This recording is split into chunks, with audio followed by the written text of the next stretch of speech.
हरे कृष्ण। श्रीमद् भगवत गीता अध्याय 13 प्रकृति पुरुष और चेतना।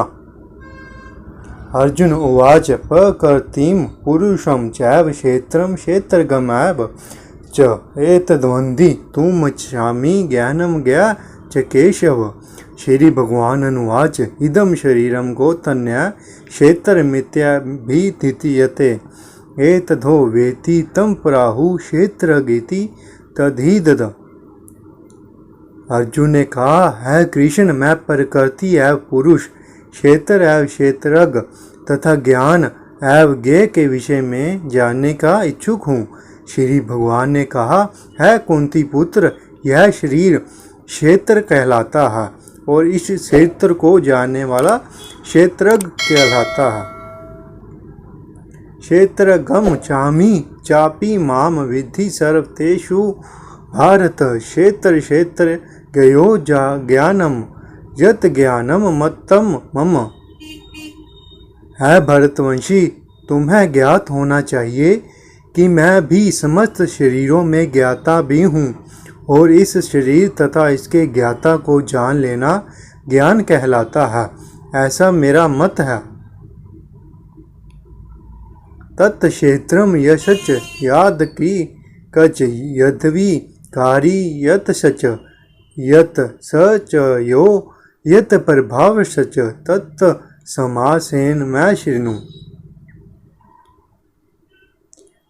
अब तुम मुझसे यह सब संक्षेप में सुनो कि कर्म क्षेत्र क्या है, यह किस प्रकार बना है, इसमें क्या परिवर्तन होते हैं, यह कहाँ से उत्पन्न होता है, इस कर्म क्षेत्र को जानने वाला कौन है और इसके क्या प्रभाव हैं। ऋषि भीर बहुआ बहुधा गीतम छंदो विविधे पृथक ब्रह्मा सूत पदैश चैव हेतु मद्धि मद्भिद विनिश्चिते। विभिन्न वैदिक ग्रंथों में विभिन्न ऋषियों ने कार्यकलाप के क्षेत्र तथा उन कार्यकलापों के ज्ञान का वर्णन किया है। इसे विशेष रूप से वेदांत सूत्र में कार्य कारण के समस्त तर्क समेत प्रस्तुत किया गया है। महाभूता नहंकारो बुद्धिरव्यक्तमेव च इंद्रियाणि दशैकमच पंचचेन्द्रिय योग गोचरा। इच्छा द्वेष सुख दुखम षड्ढंगा सचेतना धृति एतत् क्षेत्रम समासेन स्वीकार मुदाहतम।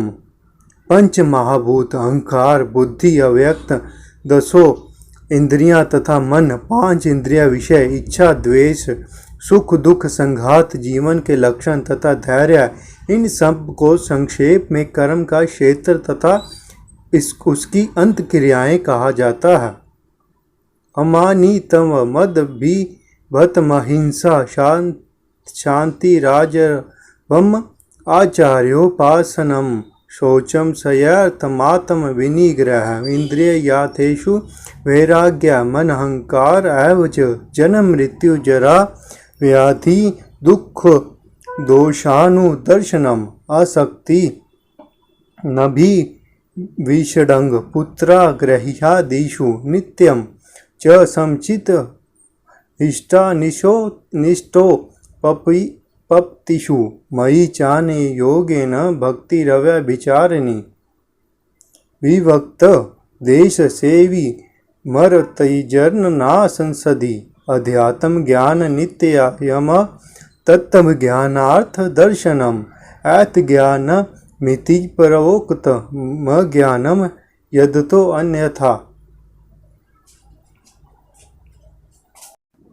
विनम्रता दमहीनता अहिंसा सहिष्णुता सरलता प्रामाणिक गुरु के पास जाना पवित्रता स्थिरता आत्म संयम इंद्रिय तृप्ति के विषयों के का परित्याग अहंकार का अभाव जन्म मृत्यु वृद्धावस्था तथा रोग के दोषों की अनुभूति वैराग्य संतान स्त्री घर तथा अन्य वस्तुओं की ममता से मुक्ति अच्छी तथा बुरी घटनाओं के प्रति संभाव, मेरे प्रति निरंतर अन्य भक्ति, एकांत स्थान में रहने की इच्छा, जन समूह से विलगाव, आत्म साक्षात्कार की महानता को स्वीकार करना तथा परम सत्य की दार्शनिक खोज, इन सबको मैं ज्ञान घोषित करता हूँ और इनके अतिरिक्त जो कुछ भी है वह सब अज्ञान है।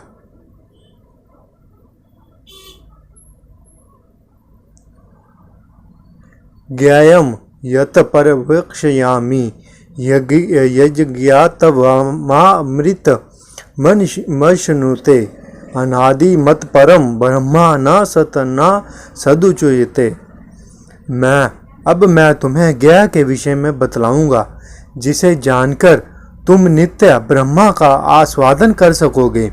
यह ब्रह्मा तथा आत्मा जो अनादि हैं और मेरे अधीन है, इस भौतिक जगत के कार्य कारण के से परे स्थित हैं। सर्वत पानी पादम तत्सर्व तो अशिक्षी रो मुखम सर्वत श्रुति मलोके सर्वमावृत्य तिष्ठति। उनके हाथ पांव आंखें सिर तथा मुंह तथा उनके कान सर्वत्र हैं। इस प्रकार परमात्मा सभी वस्तुओं में व्याप्त होकर अवस्थित हैं। सर्वेंद्रिय गुणाभासम सर्वेंद्रिय विवर्जितम असक्तम सर्वभिर्चैव निर्गुणम गुणभोक्तु च। परमात्मा समस्त इंद्रियों के मूल स्तोत्र हैं, फिर भी वह इंद्रियों से रहित है। वह समस्त जीवों के पालन करता होकर भी अनासक्त है। वह प्रकृति के गुणों से परे है, फिर भी वह भौतिक प्रकृति के समस्त गुणों के स्वामी है। बहिरंतश्च भूतानामचरम चरमैव च सूक्ष्म वात दिव्यज्ञेयं दूरस्थं चानीतके च तत्। परम सत्य जड़ तथा जंगम समस्त जीवों के बाहर तथा भीतर स्थित है। सूक्ष्म होने के कारण वह भौतिक इंद्रियों द्वारा जानने या देखने से परे हैं। यद्यपि वह अत्यंत दूर रहते हैं, किंतु हम सबों के निकट भी हैं। अविभक्तम च भूतेषु विभक्तमिव च स्थितम भूतभर्त च तज्ञेयं कृष्णु पर भी विष्णु च। यद्यपि परमात्मा समस्त जीवों के मध्य विभाजित प्रतीत होता है, लेकिन वह कभी भी विभाजित नहीं है। वह एक रूप में स्थित है। यद्यपि वह प्रत्येक जीव का पालन करता है, लेकिन यह समझना चाहिए कि वह सबों का संहार करता है और सबों को जन्म देता है। ज्योतिषयामपि तज्योति सत्तमस परमुच्यते ज्ञानम ज्ञेयं ज्ञानगम्यं यदि सर्वस्य विशिष्टतम। वह समस्त प्रकाशमान वस्तुओं के प्रकाश स्तोत्र है। वह भौतिक अंधकार से परे हैं और अगोचर हैं। वह ज्ञान है, ज्ञेय है तथा ज्ञान के लक्ष्य हैं। वह सबके हृदय में स्थित है। इति क्षेत्रम तथा ज्ञानम ज्ञेयं चोक्तम समासत मद्भगत ऐत दिव्याय मवधा वायो पपधते। इस प्रकार मैंने कर्म, क्षेत्र, ज्ञान तथा ज्ञेय का संक्षेप वर्णन किया है। इसे केवल मेरे भक्त ही पूरी तरह समझ सकते हैं और इस तरह मेरे स्वभाव को प्राप्त होते हैं। प्रकृतिमं पुरुषम चैव विधिया नादि उपावपि विक्षारश्च गुणाश्चैव विधि प्रकृति संभावना। प्रकृति तथा जीवों को अनादि समझना चाहिए। उनके विचार तथा गुण प्रकृति जन्य है। कार्य कारण कर्तव्य हेतु प्रकृति रुच्यते। पुरुष सुख दुख आनाम भोक्तु तत्वे हेतु रुच्यते।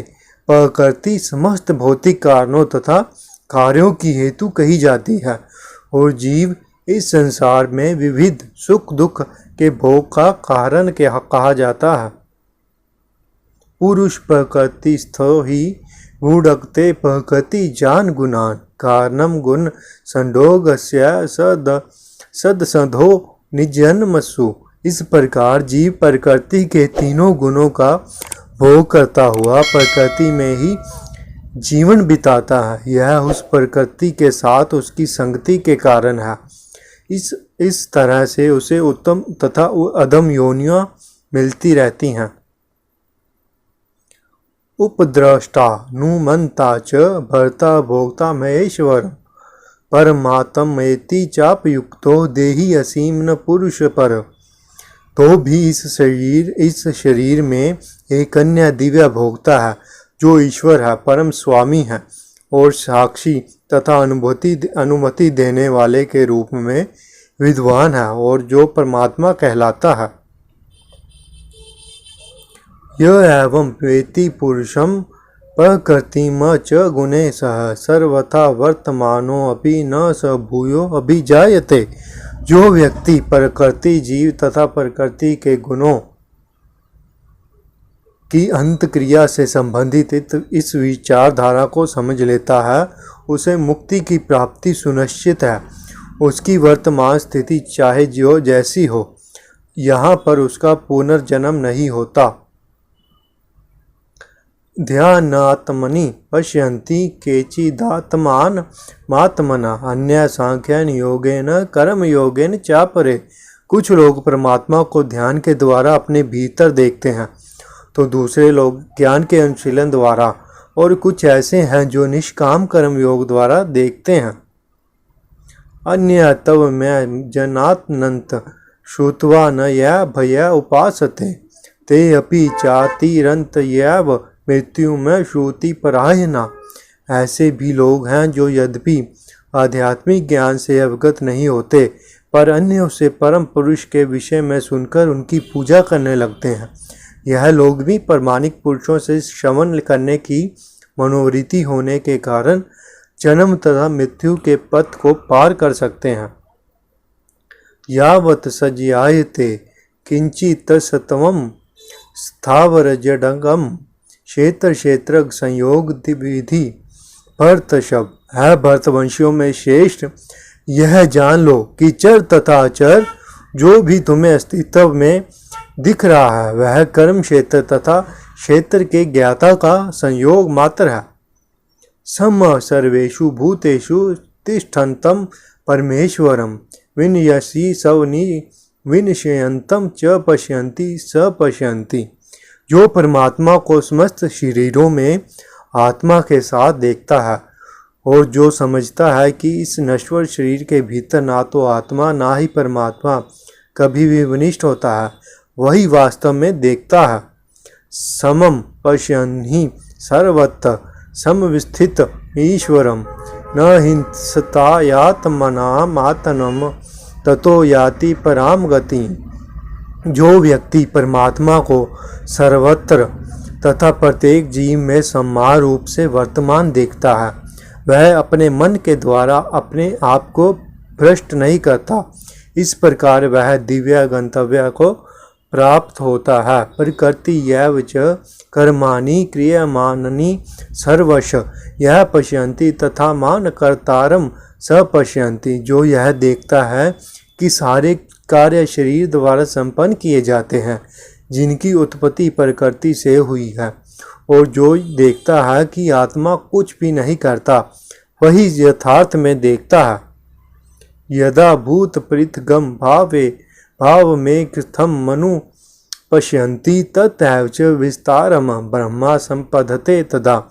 जब विवेकवान व्यक्ति विभिन्न भौतिक शरीरों के कारण विभिन्न स्वरूपों को देखना बंद कर देता है और यह देखता है कि किस प्रकार से जीव सर्वत्र फैले हुए हैं, तो वह ब्रह्मा बोध को प्राप्त होता है। अनादि तवा त्रिगुण तवा परम मात्मा यमय वय शरीर स्थो अपि को तन्या न करोति न लिप्यते। शाश्वत दृष्टि संपन्न लोग यह देख सकते हैं कि अविनाशी आत्मा दिव्य शाश्वत तथा गुणों से अतीत है। अर्जुन, भौतिक शरीर के साथ संपर्क होते हुए भी आत्मा ना तो कुछ करता है और ना लिप्त होता है। यथा सर्वगतम सोक्ष्यमयादकाशम नोपलिप्यते सर्वत्र स्थितो देहे स्थात्मानोपलिप्यते। यद्यपि आकाश सर्वव्यापी है, किंतु अपनी सूक्ष्म प्रकृति के कारण किसी वस्तु से लिप्त नहीं होता। इसी तरह ब्रह्म दृष्टि में स्थित आत्मा शरीर में रहते हुए भी शरीर से लिप्त नहीं होता। यथा प्रकाश यतैक कृतसनम लोकमिमं रवि क्षेत्रम क्षेत्री तथा कृतसनम प्रकाशयति भारत। है भरतपुत्र, जिस प्रकार सूर्य अकेला इस सारे ब्रह्मांड को प्रकाशित करता है, उसी प्रकार शरीर के भीतर स्थित आत्मा सारे शरीर को चेतना से प्रकाशित करती है। क्षेत्र क्षेत्रज्ञ योरे व मंत्रम ज्ञान चक्षुषा भूत प्रकृति मोक्षम च यह विद्यु यनाति तय परम। जो लोग ज्ञान के चक्षुओं से शरीर तथा शरीर के ज्ञाता के अंतर को देखते हैं और भव बंधन से मुक्ति की विधि को जानते हैं, उन्हें परम लक्ष्य प्राप्त होता है। इस प्रकार श्रीमद् भगवत गीता के 13वें अध्याय प्रकृति, पुरुष और चेतना का भक्ति वेदांत तात्पर्य पूर्ण हुआ। जय श्री कृष्ण।